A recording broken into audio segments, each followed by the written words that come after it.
नमस्कार, मैं अमित बुद्धि और आप देख रहे हैं उत्तराखंड हलचल। तो आपने टेक होम राशन की एक स्कीम के बारे में तो ज़रूर सुना होगा, जिसमें आपने देखा कि महिलाओं का एक स्वयं सहायता ग्रुप बना था, जिसके तहत जो राशन है वो 6 माह से 3 वर्ष के जो बच्चे हैं उनकी माताओं को दिया जाता था।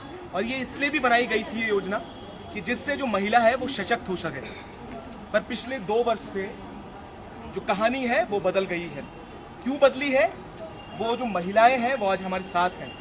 रीटा नेगी जी हमारे साथ हैं। रीटा जी, सीधे सवाल ये रहेंगे क्योंकि महिला सशक्तिकरण की बात हो रही थी। जी। और ये डिपार्टमेंट भी इसीलिए बनाया कि महिला सशक्त हो सके। जी। तो क्या महिला सशक्त हो रही है? बहुत ज़्यादा, कुछ ज़्यादा ही हो गई है। मतलब हम लोग कहते हैं ना, एक कहावत है कि अर्थ से फर्श पे जाना, तो हम तो फर्श से अर्थ पे जाना, तो हम तो अर्थ से फर्श पे मतलब फर्श पे भी गड्ढा खोद दो, उससे भी नीचे चले गए। इतने सशक्त हो चुके हैं हम लोग, है ना। हम खाली भीड़ का हिस्सा है, खाली कहीं कहीं भीड़ करनी है, कोई नेता आ रहे हैं, कोई प्रोग्राम करना है, तो हम उस भीड़ का हिस्सा है। इसके अलावा हमारी कोई सशक्तिकरण कुछ नहीं हुआ, है ना। और अर्थ से फर्श आप बोल रहे हैं। देखिए, मैं रीजन तो जानना ही चाहूंगा, और मैं रीजन तो इसलिए लोगों का अमूमन पता ही है। हुआ क्या है, पहले 2022 से वो कहानी शुरू करते हैं, क्योंकि हमने देखा जब आपके पास भी काम था तो पेमेंट के लिए साल भर का भी इंतजार आप लोगों ने किया है। और मैं सारे ब्लॉकों में गया तो मैंने ये भी देखा कि सामान तो ले लिया गया, उसके बाद कई महीने सामान मिला ही नहीं, राशन दिया ही नहीं, क्योंकि पैसा ही नहीं आया, लैप्स हो गया पैसा। ये कहानी कहाँ से शुरू हुई, कैसे ये चीजें शुरू हुई? हाँ, मैं 2014 में जाना चाहूँगी। 2014 में जब हमारे जनपद देहरादून में कुछ ही समूह थे, तो एक योजना आई थी भारत सरकार की, टेक होम राशन, मतलब पोषण आहार। तो उसमें कुछ समूह को चयनित किया गया था, क्योंकि उस समय बहुत कम समूह थे। तो जबरदस्ती बुला के कि हाँ ये काम करना है, वो काम करना है, अगर हम इसमें सफल हो गए तो और लोगों को काम दिया जाएगा। तो 2014 सितंबर से हम लोग ये काम कर रहे थे। बहुत अच्छे से कर रहे थे। हमने बहुत सारे जो अति कुपोषित बच्चे थे उनको गोद भी लिया, उनका इलाज कराया फ्री ऑफ कॉस्ट। वो हमारा अपना वो था कि हमने ये काम किया। और गर्भवती धात्री को राशन पहुंचाना, इवन कि जो कोविड का जो समय आया उस समय भी हमारा रोजगार था, तो हमने बहुत ईमानदारी से लगन से प्रत्येक लाभार्थी के घर घर तक जाकर हमने राशन दिया। इवन कि हमने मास्क, सैनिटाइजर सब अपने खर्चे से उनको दिया, क्योंकि हमारे पास रोजगार था। तो हम चाह रहे थे कि हमारा समाज भी सुरक्षित रहे, कोविड से सुरक्षित रहे। तो बहुत अच्छे से काम किया। लेकिन 2020 आते आते सरकार की मंशा चेंज होने लग गई कि अब ये काम समूह की महिलाएं सशक्त हो गई हैं। अब ये काम भारत सरकार, हमसे ये कहा गया कि भारत सरकार ने ये काम बंद कर दिया। तो बंद कर दिया, तो आज ये कहानी फिर से शुरू हो गई। अब हमसे कहा जा रहा है कि ये मोटा अनाज ना देकर पाउडर फॉर्म में ये देना है, रेडी टू वेयर वाला खाना देना है। तो ये कहानी शुरू हो रही है। अब 2020 में उन्होंने एक टेंडर भरा था, हमने उसके पीछे धरना प्रदर्शन किया, वो रिजेक्ट हो गया। जबकि हाई कोर्ट ने, सुप्रीम कोर्ट ने भी हमको बोला कि स्वयं सहायता समूह के महिलाएं ये काम करेंगे, माता समिति के माध्यम से ये काम करेंगे। अच्छा, एक सवाल है, अभी मैं देखा 2023 की बात है, 23 में शायद ये भी एक आया कि जो राशन की दुकान है वहां से राशन मिलेगा। FCI से इनका कुछ MOU साइन होना है, उसके लिए भी बात हो रही थी। उससे पहले जो आपने कंपनियों की बात की, ये बड़ी मजेदार बात है। एक कंपनियों की बात की जिसका टर्नओवर रखा गया सरकार द्वारा 100 करोड़। अमूमन शायद उत्तराखंड में 100 करोड़ जैसी बड़ी कंपनियां भी होंगी, मुझे लगता है। ऐसे होंगी कोई महिलाओं की ऐसी कंपनी? महिलाओं को जो 25 रुपए, महिला सशक्तिकरण है ना, महिला सशक्तिकरण, वो 100 रुपए तो महीने जमा करती है, 25 रुपए पर हफ्ते जमा करती हैं। तो वो 100 करोड़ कहाँ से लाएंगी? 100 करोड़ तो 2014 से अभी तक काम करते करते भी 100 लाख भी नहीं हुए होंगे। हमारे तो करोड़ तो बहुत दूर की बात है, 10 लाख भी नहीं हुए होंगे ना। तो ये तो इस समय भी हम कर्जे में, मतलब प्रत्येक समूह से आप पूछ सकते हैं, मैं नहीं, प्रत्येक समूह से आप पूछ सकते हैं। सब अध्यक्ष यहाँ पे खड़ी हैं, मतलब 5 से 10 लाख, 20 लाख, 30 लाख के कर्जे में सबके सब हैं। अभी आपने कुछ बहनों से बात की तो देखो वो कह रही है कि 5-6 लाख रुपए अभी तक भी उनका पेंडिंग है। तो मतलब सरकार हमारा पैसा हमें ना देकर भारत की मतलब कंपनियों को इनवाइट करिए, उन्हें बिना पूछे उनको दे रही है, हमें तो कहीं शामिल ही नहीं कर रही। तो ये तो गलत बात है ना कि हमारा काम, हमारे पेट पे लात मार के तुम दूसरों को रोजगार दे रहे हो और भीड़ हम करें, वोट हम दें, तो ये तो गलत है। नहीं, सबसे बड़ा सवाल ये है कि मैं ये बार बार इसलिए फोकस कर रहा हूँ कि महिला सशक्तिकरण और बाल विकास, ये डिपार्टमेंट ही इसलिए बनाता है कि महिलाओं को रोजगार मिले। अब दूसरी इसमें आ जाते हैं, जो अभी नया खेल हुआ है, वो नया खेल भी आप लोगों से जानना चाहूंगा। क्योंकि क्या हुआ है, अब 3 कंपनियों को इनवाइट किया गया है, जिसमें सरकार ने कहा है केंद्रीय भंडारण, जिसमें इसमें नाफेड है और NCC है। अब ये 3 कंपनियां इनवाइट किया गया है, ऐसा कहा गया पेपरों में, वो भी बताइएगा। हाँ, हमारे विशेष सूत्रों से हमें भी ये पता चला कि नाफेड और एनसीसीएफ और केंद्रीय भंडारण को इनवाइट किया और यहाँ तक पता चला कि एनसीसीएफ को ये काम दे दिया जा चुका है मुख्यमंत्री के माध्यम से। तो हमारे मुख्यमंत्री जो है राजा कहलाएगा ना, तो राजा मतलब जब अपनी प्रजा के बारे में नहीं सोचेगा तो कौन सोचेगा? कौन सोचेगा? फिर हम क्या समझे और क्या जाने, हमें तो मतलब आगे शब्द ही नहीं है बोलने के लिए कि क्या बोले। अच्छा मैडम, एक बात बताइएगा, जैसे इन्होंने कहा कि राजा जो है जो करेंगे वो सही, बाकी सब गलत है। एनसीसीएफ को दे दिया गया है आप लोग बोल रहे हैं, पर एक मजेदार बात है, कागज मेरे हाथ लगा जिसमें जो डायरेक्टर है, निदेशक है प्रशांत आर्य जी, उन्होंने लिख के दिया है कि जिस कंपनी की आप बात कर रहे हैं उन्होंने तो जो सूचनाएं उनसे मांगी थी वो भी दी नहीं है, उन्होंने दी नहीं है। किस आधार पर दे दिया है? कोई आधार नहीं है इसका, और बस ये है कि जो सरकार अपनी मंशा से चाह रही है वही होगा, जो वो चाहती है, हमारे राजा चाहते हैं, जो उनकी मंशा है वही हो रहा है, बस और कुछ नहीं है। और आप समझ सकते हैं कि क्या हो रहा है। और जब हमारे राजा या हमारे मुख्यमंत्री जी जब हम इतनी बार गिड़गिड़ा रहे हैं, अभी भी हाथ जोड़ रहे हैं कि हमें मजबूर मत करो सड़कों पे उतरने के लिए, हम अपने बच्चों को, हम अपने अड़ोस पड़ोस जिनको तैयार कर सकते हैं ना वोट दिलाने के लिए, या हम इकट्ठा कर सकते हैं, आपकी भीड़ का हिस्सा बन सकते हैं, हम उन्हें रोकना भी जानते हैं। ऐसा नहीं कि हम उनको रोकना नहीं जानते, हम सड़कों पे उतरेंगे। जब हमारी महिलाएं, हम बहनों के पेट पे लात मारी जाएगी तो हम तो कुछ भी करेंगे, मरता क्या ना करता, ये तो आपको पता ही है। मरेंगे तो सबको लेकर डूबेंगे। तो अब ये जो विशेष सूत्रों से पता चला है कि एनसीसीएफ को ये काम दे दिया गया है, इसमें ना तो टेंडर हुए हैं, तीनों कंपनियों को बोला गया था कि अपना जो सारा जो रेट लिस्ट है वो दे दी जाए, पर दो कंपनियों ने तो शायद दे दी है, केंद्रीय भंडारण ने और नाफेड ने। एनसीसीएफ ना देकर भी ये पूरा काम पाल लेता है। तो मैडम अब अगला क्या, क्योंकि अब ये लड़ाई बहुत पुरानी हो चुकी है। आपने एक व्यक्ति जिन्होंने पीआईएल भी की थी इसको लेकर, उसके बाद एक कंपनियों का भी आया था, इसमें प्राइवेट कंपनियों का जो ठेका था वो निरस्त हुआ। उसके बाद अब नया खेल है, अब इन्होंने इसका माध्यम बनाया, अब क्या?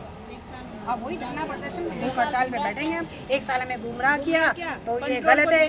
अगर भारत सरकार ने ये योजना बंद कर दी तो दोबारा कहाँ से आ गई? क्या उनके पास यही काम है कि योजना बंद करो, योजना खोलो, योजना बंद करो खोलो? क्या मतलब बहनों को बाहर करो और वोट लेते हुए बहनें याद आ गई? उत्तराखंड आंदोलन में हर मन से ये कहा जाता है कि उत्तराखंड को अलग राज्य बनाने में महिलाओं का सबसे बड़ा हाथ है, और आज वही महिलाएं कह रहे हैं कि सशक्त नहीं होनी चाहिए। अगर वो सशक्त हो गई तो हमारा मंडादार है, तो ये गलत है। हम तो यहाँ तक कि नरेंद्र भाई मोदी तक भी जाएंगे।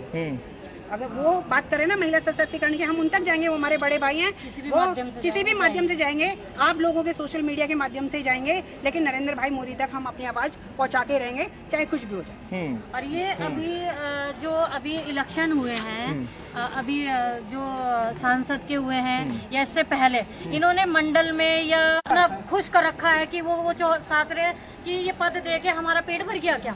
हाँ, इन पदों से हमारा पेट नहीं भरेगा। भाजपा में दिए पद, भाजपा में पद दिए हैं। अच्छा। कि हम लोग इनको सपोर्ट कर रहे हैं, सपोर्ट ऐसा नहीं कर रहे हैं, और आगे भी करते रहेंगे अगर हमारे पेट पे लात नहीं मारी जाएगी। और हमें, हमारी बहनों को जो हमारा रोजगार, अच्छा पद तो आपको दे रहे हैं, किसी को शायद मंडल अध्यक्ष बना दिया होगा। हाँ, मंडल अध्यक्ष, किसी को उपाध्यक्ष बना दिया। जो बड़ी बड़ी ठेके हैं वो तो वो कंपनियों को दे रहे हैं। तो ये बात सही नहीं है? नहीं, काम अच्छा है। सुनो, पता है क्या है, चाहे वो कोई सा भी टेंडर हो, चाहे वो गली कुचे से सड़क बनाने से लेके कोई भी टेंडर हो, वो भी महिलाओं को दिया जाता है क्या? नहीं दिया जाता। जिस काम से अगर कोई पैसा आ रहा है वो काम कभी किसी छोटे पद वालों को नहीं दिया जाता। वो सब जो बड़े बड़े माफिया हैं, मगरमच्छ है, हम तो छोटी छोटी मछलियां हैं, हमें कौन पूछता है? कोई नहीं पूछता उस मामले में। और फिर कहते हैं तुम आगे मत आना। क्यों ना आए आगे? पेट नहीं है हमारा? सब बहनों का पेट नहीं है क्या? बताओ, बच्चे हमारे भी हैं, घर नहीं चलेगा। तो यही तो सवाल, आपने कहा कि पद मिलने पर आगे भी सपोर्ट करेंगे। हमें कितना भी बड़ा पद मिल हम जाए, काले झंडे उठाएंगे। उससे घर नहीं चलेगा। घर हमारा तब चलेगा जब हम मजदूरी करेंगे, दिहाड़ी करेंगे, कोई रोजगार करेंगे। और मतलब हमारे माननीय मुख्यमंत्री जी ना हमें नारी ना समझे, हम फूल नहीं, हम चिंगारी है। हम उत्तराखंड की नारी, हम जब हम उसको एक धरती से उठा के आसमान पे बिठा सकते हैं ना, तो महिलाएं ये भी कर सकती है कि अगली बार अपनी महिलाओं को मना करके किसी और को भी हम वोट दे सकते हैं। ऐसा नहीं, हम वो ये ना सोचे कि वो लाइफ टाइम बन गया है। नहीं, काले झंडे उठाएंगे हम तो बस, हमने तो सोच लिया। काम किया था तो मंत्री जी ने भी हमारी मंत्री जी तो खुद महिला है, महिला तो पीड़ा तो समझ रही होंगी आप। ना वो तो कुछ ज्यादा ही पीड़ा समझ लिया, उन्हें तो बहुत ज्यादा समझ ली पीड़ा। वो कह रही थी कि हमारे ये जो राशन दिया जा रहा है वो बहुत अच्छी उससे दिया जा रहा है, उन्होंने हमारी तारीफ की थी। तो आज वो हमारे साथ क्यों नहीं है, वो हमें क्यों रोजगार नहीं दे रही है? हमारी क्या गलती है जो हमसे रोजगार छीना गया और बीच में हमें भ्रमित किया गया कि ये काम बंद कर दिया गया है? हमें रोजगार चाहिए क्योंकि हमारे साथ बहुत सारी महिलाएं जुड़ी हुई हैं और जो ऐसी महिलाएं हैं बहुत गरीब, कोई विडो है, कोई तलाकशुदा है, बहुत सारी महिलाएं ऐसी हैं जो बाहर नहीं आ सकती हैं, वो पर्दे में रह के भी काम कर रही थी। तो अब उन महिलाओं का क्या होगा, है ना? तो हमें हमारा नारी शक्ति जिंदाबाद, नारी शक्ति जिंदाबाद, फूल नहीं चिंगारी है, हम उत्तराखंड की नारी है, फूल नहीं अब रीटा जी कुछ चिंगारी है। बात कर रही थी जी, उत्तराखंड की नारी है। क्या कह रहे थे रीटा जी, बताएं। मैं ये कहना चाहती थी कि मतलब हमारी जो सरकार है ना वो अंग्रेजों के उस पे चल रही है, फूट डालो शासन करो। अगर आज मैं आपके पास बोल रही हूँ, सोशल मीडिया के माध्यम से हमारी बहनें खड़े, कल से वो फोन शुरू हो जाएंगे आने कि हम ये करेंगे, वो करेंगे, अलाना करेंगे, फलाना करेंगे, है ना? बहुत सारी बातें। उनका काम ही यही है। हमारे समूह में भी उन्होंने फूट डालो शासन करो वाली नीति अपना रखी है कि अगर रीता नेगी ज्यादा बोल रही है तो उसके विपक्ष में दूसरे को खड़ा कर दो और तीसरे को खड़ा कर दो। अगर मेरा काम, अगर मैं THR की लड़ाई लड़ रही हूँ तो कल को THR का काम मुझे नहीं मिलेगा, मेरे बदले किसी और को दिया जाएगा और लिखा जाएगा समूह के महिलाओं को तो दिया जा रहा है काम, समूह की महिलाओं को दिया जा रहा है, लेकिन रीता नेगी को नहीं मिलेगा काम क्योंकि वो माइक पे बोल रही थी ज्यादा। पिछली बार भी ऐसे ही हुआ था। तो ऐसा काम हमारे नेता वेता सब मिले हैं, सब चाहे फूट डालो शासन करो कहते हैं ना कि उन्हें तो मिल जाएगा जो मंडल में शामिल हुए हैं। किसी को नहीं मिलेगा।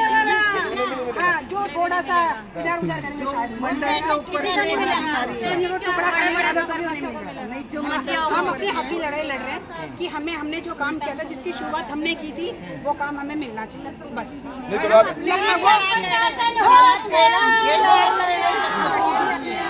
हमने लखपति दीदी देखने के लिए हमें सर्टिफिकेट लखपति दीदियों का मिलता है कि हम लखपति हैं, लेकिन ये नहीं पता हम क्या है, ये हमारा दिल जानता है। खाली जो जिले के होते हैं ना पदाधिकारी, उन्हीं को मिलता है, छोटे पदाधिकारी को कभी नहीं पूछा जाता पार्टी में। और पार्टी को मतलब ये है कि महिलाओं के बिना उनकी नहीं चलती, क्योंकि बसें भी हमें भर के लाते हैं। जब कोई भी बाहर से ऐसा मंत्री आता है तो हमें सौंपी जाती है जिम्मेदारी कि आप लोगों को इतनी वो लानी है। अभी एक प्रोग्राम हुआ था नारी शक्ति का यहाँ पर, तो हमारे यहाँ से हर उससे कितनी बसें आई थी, हमारे यहाँ से आई थी 7-8 महिलाएं, इतनी बसें भर के लाए थे हम लोग, लेकिन फिर भी हम लोग कुछ नहीं है।